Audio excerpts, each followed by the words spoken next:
সরকার আরও 916 police constable নিয়োগের আমরা অনুমোদন দিয়েছি, সেগুলো নিশ্চয়ই হবে।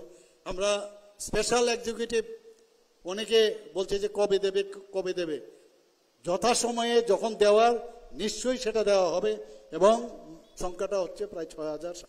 আমাদের মাননীয় স্বরাষ্ট্রমন্ত্রীজির কাছে, ইউনিয়ন স্বরাষ্ট্রমন্ত্রীর কাছে আমি 2-3 বার গিয়ে, মাত্র 15-20 দিন আগেও তার স্যাংশন দিয়েছে, এয়ার ব্যাটালিয়ন অনুমোদন দিয়েছে, তার জন্য সেখানে চাকরি হবে।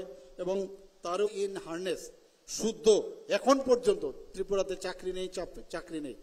আমি যারা এই বিষয়ে আওয়াজ তোলেন তাদের গোচরে আনার জন্য বলবেন না।